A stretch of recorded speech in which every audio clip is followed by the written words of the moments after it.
The following program discusses sensitive issues related to sexuality.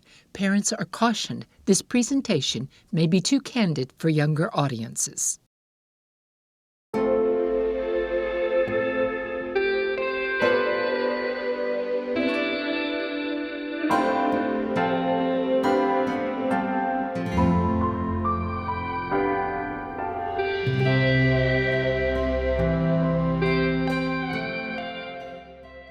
Welcome to Intimate Clarity. I'm Jason Bradley, and I'm here with Jennifer Jill Schwarzer. She is a licensed professional counselor, and today we're going to be discussing a sensitive topic, but it's a conversation we need to have. Jen, are the differences between male and female just physical? Are they psychological? Are they emotional? What are the differences? Good question. Well, I talked previously about the fact that when God created us, it says in Genesis chapter 1, verse 27, that God created man in his own image, male and female created he them. So right there in that verse, we see this wonderful paradox that God created both genders good, because everything God creates is good. So both sexes are good, but they're also different. So they're equal in goodness, but they're different in the way that they function. And that's an important paradox and a tension that we need to hold. So in regards to the differences, there are kind of two extremes we can go to. Okay. I think historically, we've gone to the extreme sometimes of accentuating the differences too much. Okay. Or stereotyping the differences. So a girl's a little more of a tomboy, and she's told she's acting like a boy. You know, she loves sports, she loves building, she likes being with her daddy and working on, you know, whatever, and she's told she's being too much like a boy. I don't think that's a wise thing to do. You've got to let that child have a certain amount of individuality within their sex and within the typical behaviors that are, you know, characteristic of that sex. Little boy, you know, is born and he grows up as a child, and he just sort of shows a little more feminine attributes. He likes art and he likes playing with dolls and he's a little more feminine. I don't think it's wise to tell that little boy that there's something wrong with him because of that. I think we have to leave some room. So over stereotyping is a problem, and it's actually set us up for the transgender movement, where if a little boy is told, well, you're acting like a girl, he starts to think he's a girl in a boy's body. And so where do you find that balance? Because it's like if you just allow that behavior to go on type of thing, then it could still develop into that transgender. I would say not stereotyping, not overreacting to maybe feminine traits in a boy or masculine traits in a girl, but then you're kind of pulling them toward their biological sex. Okay. In, you know, acculturating them to their biological sex and maybe teaching them some things, toughen the boy up a little and help the girl be a little more ladylike. And I'm going to get into more detail about that later, but I think that's one extreme, is over stereotyping the sexes. The other extreme is thinking that the only differences are the obvious anatomical differences. You know, you just have different parts than I do, and it ends there. I think that's naive. There are some general differences, and it's really kind of fun to look at them. So, I thank God that we are, you know, that we were made different. And there are people that put together materials that have to do with the differences, and they're, without exception, very entertaining, very enlightening. And let me just give you some examples. John Gray, back in the 1990s, wrote a book called Men Are From Mars, Women Are From Venus. Sold millions of copies. It really hit a nerve. So the other one is Men Are Waffles, Women Are Spaghetti, because men are so compartmentalized and women, everything touches everything else. And there's other ones. There's one, Women Are Like the Remote Control. Men can't figure out how they work, but they keep pressing their buttons. And men are like Ziploc bags. They hold everything in, but you can still see straight through them. Wow. No, those aren't real books, but you know what I'm saying. There's a lot of things we can do that mention the differences that really bring a lot of humor. And I don't think we should completely disallow those things. So I think we should avoid stereotypes. You know what I mean by that? Yeah. We don't want to go too far, not leave enough room for individual expression. Yeah. But then I think we can embrace generalities. And I think they're good things. So let me give you some examples of how that works in a parenting context. Okay, we can see the differences at work in many realms, but in particular in the family realm. Women are more naturally gifted to attune to other people in general. So women have these finely tuned attunement abilities. They can read people very, very well.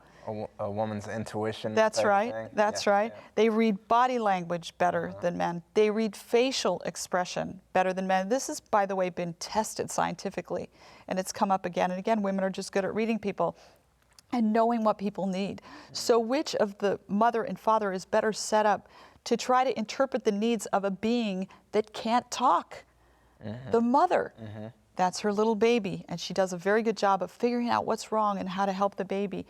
Women feed babies from their own bodies. I've never known a man that's been able to do that yet. Again, one of the differences that I'm very thankful for, Jen. I'm thankful for that. You can have that. But I don't know, like it's so awesome. I breastfed 2 babies, and it's just wonderful. I've often been with my husband, put my head on his chest, and I've said, "Woe to the paps that never gave suck," you know. Yeah. Seriously, because it was a wonderful privilege. Yeah. But women can feed children from their bodies, and I think this symbolizes the nurturing role that women play psychologically and emotionally to children. So they will attune to and adapt to the child, which is especially needed in the first 3 years of life.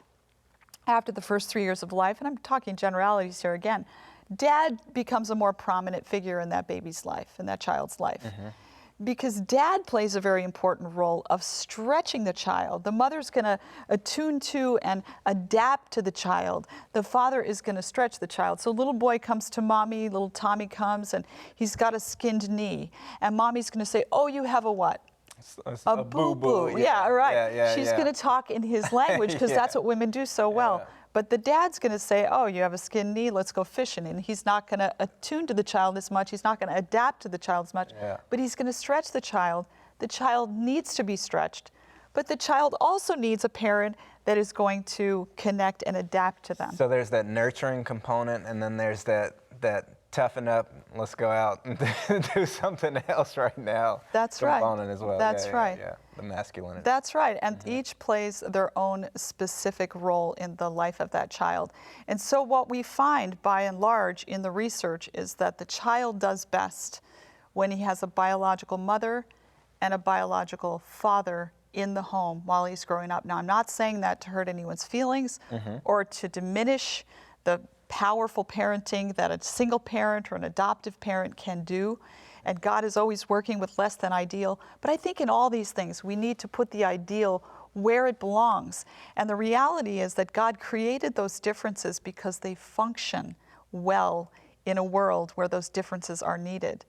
I would like to see more women in political leadership. And this is the reason that societies where women are in political leadership tend to spend less money on war and less money on alcohol and more money on education and more money on children and meeting nutritional needs. That's interesting. And wouldn't that figure that women are more nurturing, so they're going to bring those concerns into the political realm as well? And I think we've paid a price for having, you know, sort of male-dominated societies when really a leadership team is better and more rounded when there are both male and female influences. Now, they may not serve in the exact same capacity of leadership. You know, we can see somewhat of a case for that in a church context. There's quite a lot of debate, as you know, about whether women should be in leadership, in particular in clergy. And so we're really debating that very vigorously in our church, or at least were in recent history. So it may be that women don't play the exact same role as men, but that shouldn't mean that women are excluded entirely from leadership. I think everyone pays a dear price for that when there's not enough female influence in leadership. That's a hill I'm going to die on. Yeah. Maybe not some of the other ones, but I'm going to die on that one. I like the idea of the balance in the home between the male and female. You know, having that balance between the nurturing and the, you know, it's going to be okay. You're all right. Toughen up. You're going to face obstacles and hard times or whatever, and you got to fight through it. You know, I like both of those aspects. That's right, and that's God's ideal. I think with a lot of issues in life, we need to have an ideal. We need to realize that God has a design. God is the creator, but God is also the redeemer. And so if your life didn't adhere to that design, it's not over. It's part of the story that maybe you didn't grow up in a two-parent home. Maybe you grew up in a single-parent home. Maybe you grew up in an adoptive home. Maybe you're in the foster system. That's part of the story, and it's going to have an effect on you. But it's not the entirety of the story. Yep. The reality is that God is both a creator and a redeemer. We need to leave the ideal in the place that it needs to occupy. God's design is God's design. This is what is, his ideal. At the same time, he's a redeemer, and he can take that which is less than ideal, and he can take those raw materials and he can make a great thing out of it. And I think a lot of people have that testimony. Absolutely. I mean, you start looking at all the people in the Bible, and you look at, their situations. Shambles that their families or David or Solomon or Samson or whoever you look at in the Bible, and you look at their stories behind it, and then you see how God was able to use them in spite of themselves. And I would add that in parenting, you have God's ideal of a mother and a father in the life of that child. But the most important ideal is that child is loved. And an unloving father and mother configuration is, I think, worse than a single parent that truly loved their kid. Absolutely. Yeah. Absolutely. I agree with that. Would you be open to sharing just a little about your life? I mean, haven't you been through some stuff in your childhood, and do you have a testimony, or am I asking too much? Well, I mean, I grew up with two loving parents. Oh, you did? Okay. But then, my parents got divorced when I was at a young age, and I ended up going to this program called Banana Splits. And it was given by the school. It was for people whose parents had split up or got divorced or whatever the case may be.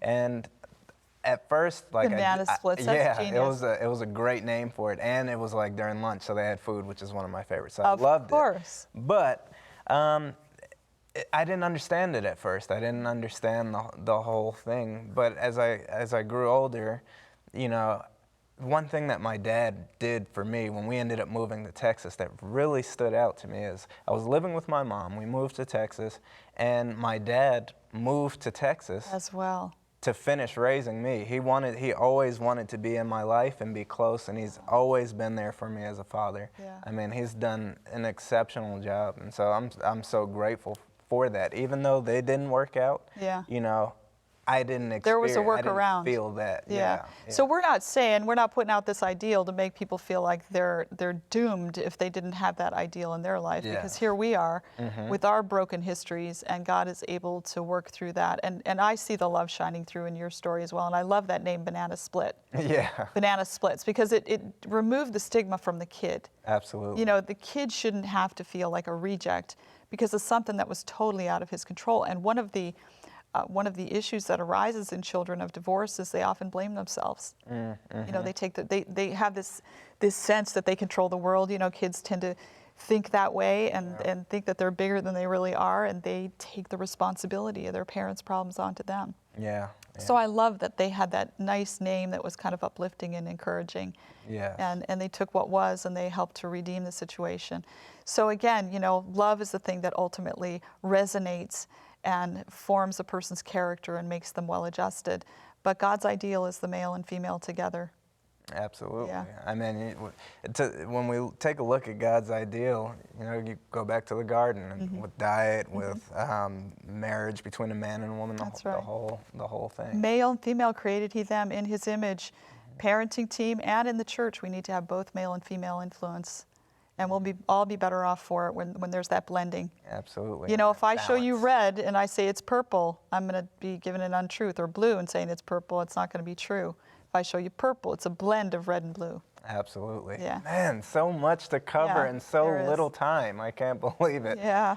If you want more information, make sure you go to intimateclarity.tv. As always, it's been a pleasure sitting here talking to you, and so glad you could join us. Join us next time on Intimate Clarity.